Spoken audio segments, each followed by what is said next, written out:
Aren't enough. We need There's action. a troubling trend in the technology industry.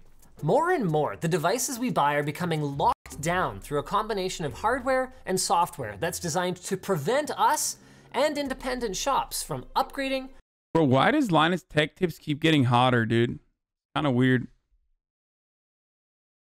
The money effect? More like Linus Sex Tips, dude. Okay, all right, let's keep going. Repairing, and in some shocking cases, even using them in ways that aren't sanctioned by the original manufacturer. This tight integration has brought us improvements, like smaller and less expensive gadgets, but it's come at the cost of producing more waste. Does he actually have an OnlyFans, or is that a lie? Inaccessible, and even manufacturers trying to use their control over your electronics to remove functionality unless you agree to pony up a monthly subscription fee. I mean, I'm sorry, what? Making deals and then altering them after the fact? How is that even legal? It sounds like some kind of fictional dystopia, doesn't it? But it's not. It's real, and it's right now. Thankfully, we do have a solution called Right to Repair. But before we can take it from a concept to actual legislation that protects consumers, small businesses, and the environment, we need to talk about it and make sure that we are all on the same page. Is he Canadian? He said about it. After I tell you about our sponsor, Glasswire, instantly see your current and past network activity, detect malware, or from folks that are on board with either people who to see that the vast majority of the opposition to it comes from either people who haven't had it explained to them properly, or from folks that are on board with Right to Repair, even though they don't realize it yet. So for that reason, I think we should start with what Right to Repair is not. Now, many OEMs these days do offer voluntary repair programs for their products, and sometimes they're an extension of the warranty, like with Koss's headphones, where they will repair or replace your headphones for free as long as you pay the shipping fees. These types of repair programs are great for consumers, but forcing a product manufacturer to implement one could add costs that will either need to be absorbed by the business, potentially putting it in jeopardy, or passed along to the customer, potentially making the product more expensive in the first place. More like Linus touches Another common tips. argument is that Right to Repair legislation would hurt innovation. And on the surface, this one sounds reasonable. I mean, if I'm Apple, why should I bother developing a new iPhone if I'll be immediately forced to give the plans for every component to third parties who can then make their own iPhone without the upfront R&D? This is a perfect example of a straw man argument. Most of the electronics repair industry is small shops performing relatively simple jobs like screen replacements and keyboard repairs. These are things that wouldn't require Apple to give up enough details about these parts for someone to make their own. Yeah, Linus debate tips, dude. What the fuck? Holy shit. Strawman. Except when they might do just that, leading us perfectly to opposition point number 3. If manufacturers can't protect their users against fake or reverse engineered sketchy parts, there is no way to ensure that the customer experience will be a safe and positive one. Think of this. Apple makes the news every time an iPhone lights on fire, and anyone who only skims the headlines is gonna miss important details, like if the user had a shoddy third-party charger or screwed up a DIY battery replacement. That's a fair point, because this kind of thing can cause immeasurable long-term damage to a brand. So it sure is a good thing that no one is asking for that either. With Right to Repair, no one should be able to build another company's device entirely with third-party components or manufacture patent-infringing parts. What they should have is the right to access OEM components and resources to make repairs to consumers. Wait, why not, dude? Just bought a slice of wood at Home Depot. Just saying, I feel like that would increase competition. Forcing companies to become even more innovative and create more cost-effective ways of you know, supplying better product overall. Maybe third-party components cannot, or third-party component built products will never be able to, I don't know, reach the same level of safety and security that like the original would.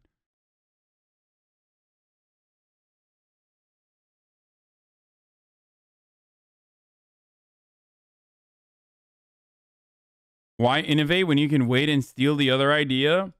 Yeah, you think everyone would be in a holding pattern then? Is that what you're saying? Also, that theft that you're referring to literally exists within the tech space currently. He's just saying that's not what right to repair is about. Oh, yeah. That exists already. Look at fucking Snapchat versus Instagram stories and shit like that. I don't see you complaining about that shit. They literally do it regardless. Apple literally does it regardless. They do it all the time.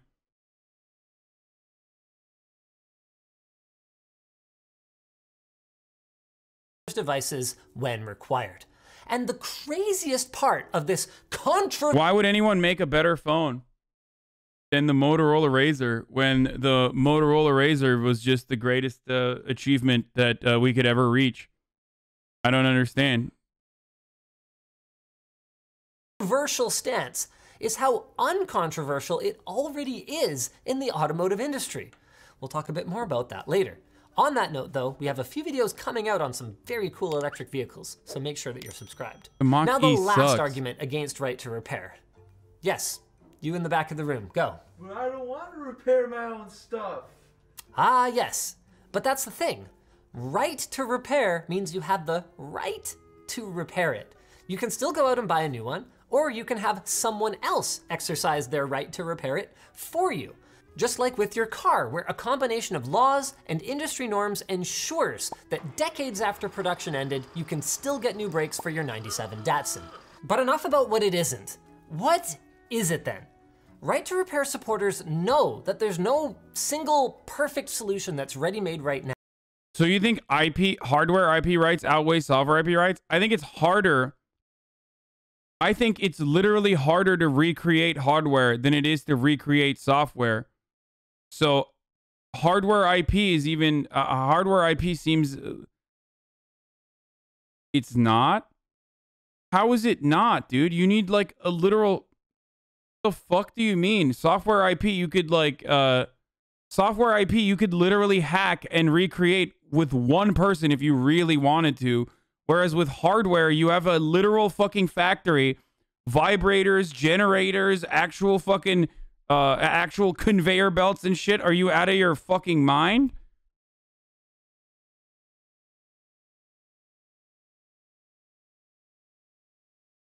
Vibrators are vibrating power engines. The overhead cost of recreating and like selling hardware is significantly higher than software, I think. You literally can't decompile code. It's impossible, Hasan. You need a factory to build a tractor. STEM lords think they're the god of coding.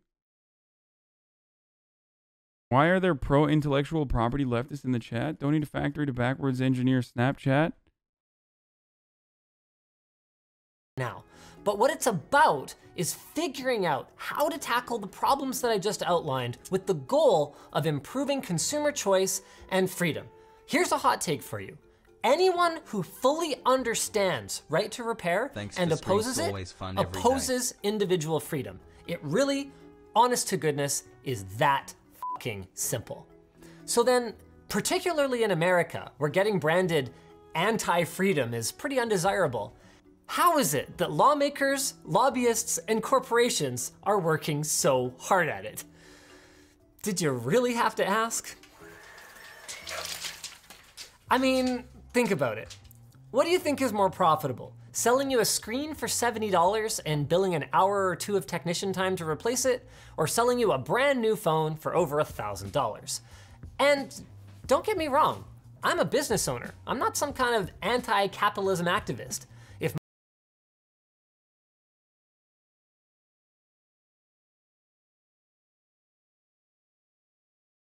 my business has an opportunity to make money, longtime viewers are gonna know I'm into it.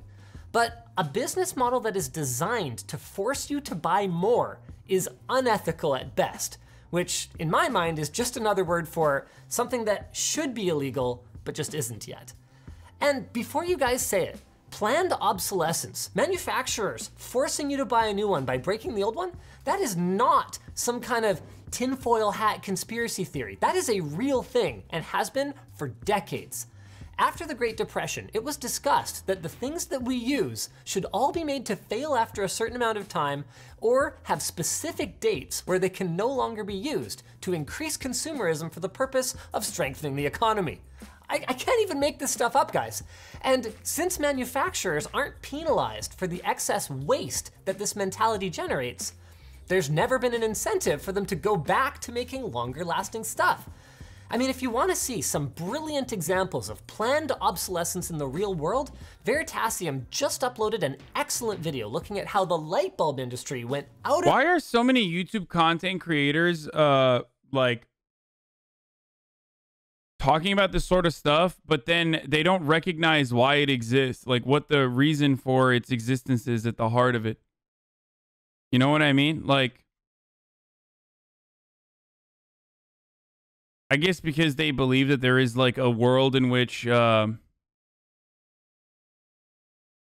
guess they believe that there's a world in which like this could— I have watched this already. The world in which could like capitalism could operate and function normally or something. Of their way to engineer inferior light bulbs so consumers would have to buy more of them, going even as far as to fine companies that produced better bulbs.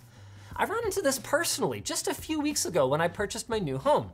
The previous owner said to me, yeah, the clothes dryer, it's pretty ugly and it's real old, but I had a service technician come in just a couple of years ago to replace the belt, and he basically said, don't you ever throw this thing away. They don't make them like this anymore. And that example of right to repair in action is so good because it demonstrates why the status quo isn't good enough and why we need new laws to address new exploitative business strategies. Because here's the thing, nothing prevents me from making the choice to repair that dryer rather than replace it. But in the electronics industry, which, by the way, in case you didn't notice, is quickly becoming every industry, the same company can both profit by selling more goods and have the ability to remotely cripple those goods, forcing customers to buy more of them even if they work just fine. I mean, that is a clear conflict of interest if I've ever seen one.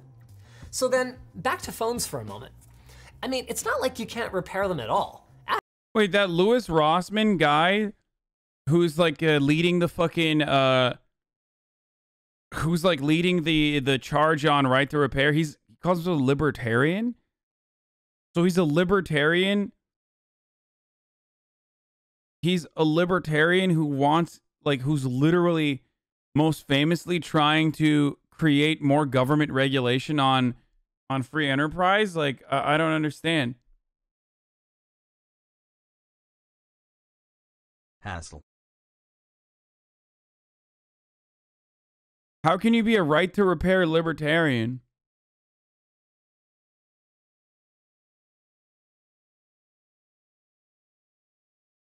I mean, I don't understand why you subscribe to the idea that, like, you're a free market capitalist, but then you turn around and you're like, my main political goal is to ensure that there isn't a completely free market here. It's their fucking intellectual property. Does he not believe in intellectual property then?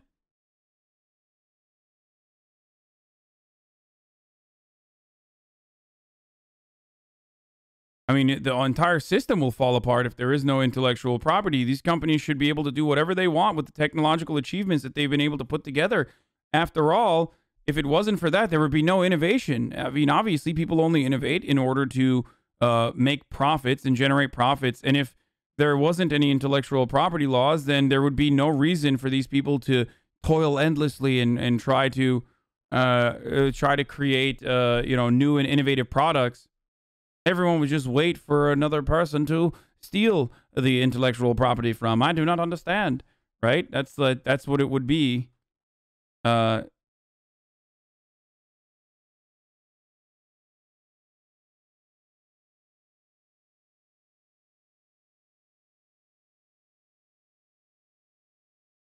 What are you talking about? I'm saying that wanting to have a right to repair law, advocating for right to repair laws while simultaneously maintaining the position that you're a libertarian is kind of strange, because right to repair laws literally are against free market competition, or against, like, it's government regulation. You are pro government regulation, while simultaneously your political beliefs overall, or your overarching ideology, is literally anti-government regulation. They're not mutually exclusively. Come on, Hasan. No, that is. I mean, it is. It is.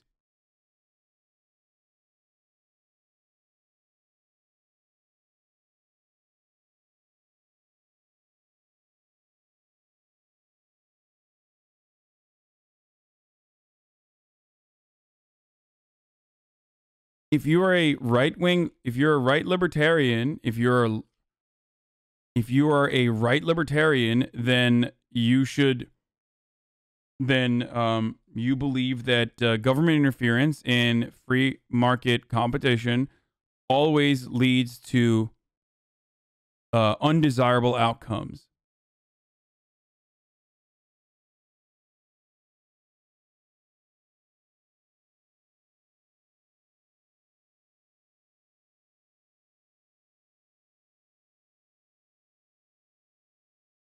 Shall the nameless king be buried today?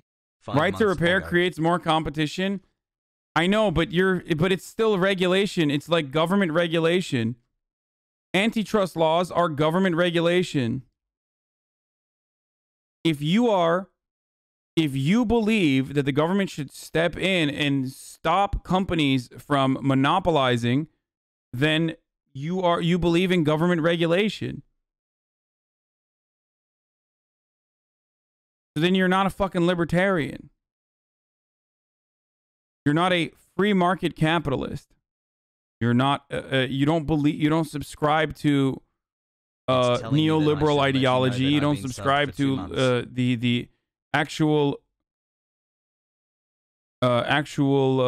principles of fully free and fully open markets. Why is it all or nothing? Well, there are varying degrees there are different kinds of ideologies that you can subscribe to. It's just, why call yourself a libertarian then? You see what I'm saying?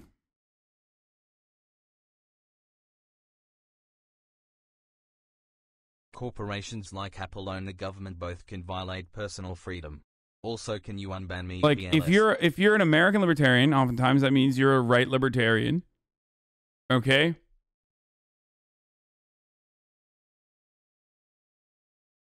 You doing slippery slope? Not everyone is full lib. I mean, this is what I do not understand. Okay, yeah, consumer protections directly contradict laissez-faire economics. Absolutely. They do. They absolutely do. I mean, I think that right libertarianism is already, like, anarcho-capitalism is inherently contradictory anyway, which is why I think that it's a meme ideology for the most part. Most libertarians that are left-leaning libertarian, or like libertarians in Europe, will specify it regardless.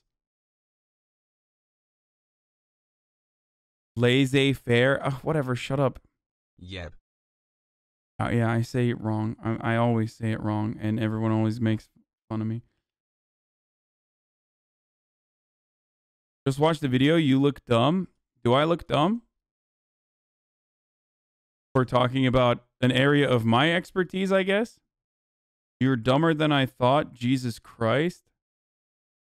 10 months subscribe. Oh, yeah. Oh, yeah, dude. I don't understand, like, how the fuck can motherfuckers support me for 10 months? Oh, God. Oh, this is like a DGG Andy. D is live. Get fucked. Oh, my God. That's so sad.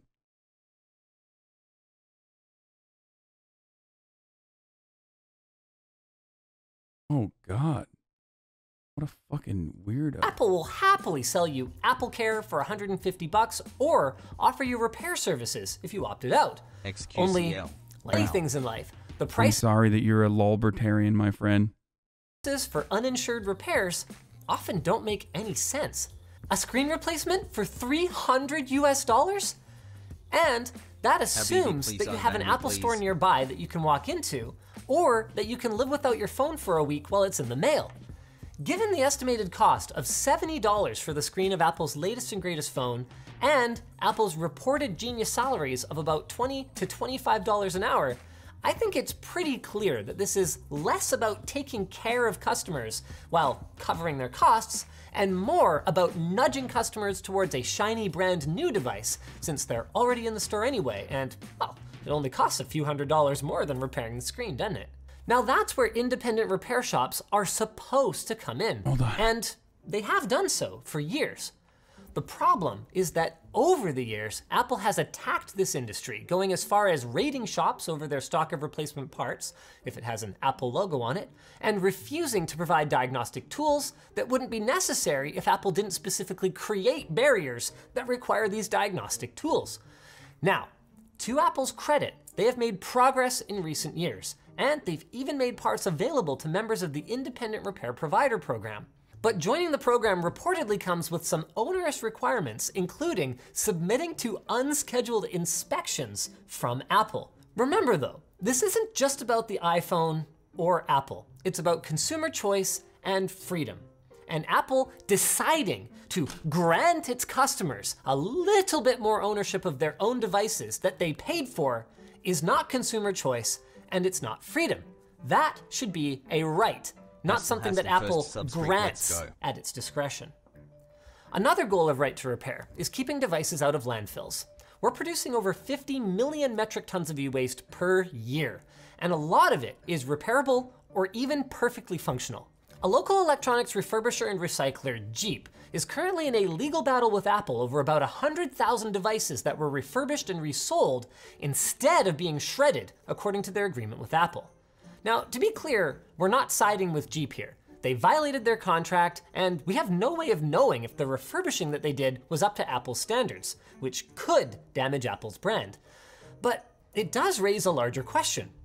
Why is Apple paying to shred 100,000 devices when people could be using them? The answer is right in Apple's claim that part of the 22.6 million in damages is from lost profit due to gray market sales. Now, I'm not trying to pick solely on Apple here. John Deere is another company that shamelessly fights against the interest of their customers and the general public. It's just Apple's brazen hypocrisy that makes me keep coming back to them. They have a whole page on their website that is dedicated to how eco-friendly they are, but then they literally— Bro, I love this because this is literally like yesterday when we were watching The House Guy, and he was like, I love sustainability. This house is going to be so sustainable. And by that, I mean, here's a plastic plant. 6 months in.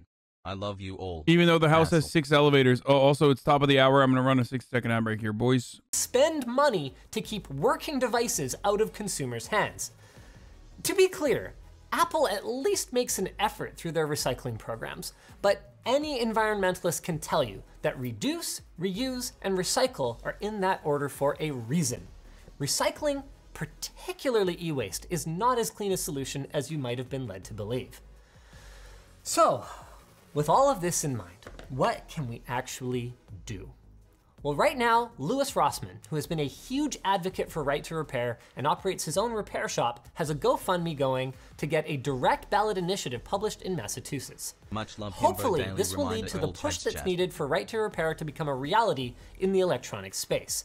He'll be working with the same firm that managed to get Right to Repair pushed to a direct ballot initiative for the automotive industry, which, as you'll remember from my examples, is a space where Right to Repair actually freaking exists.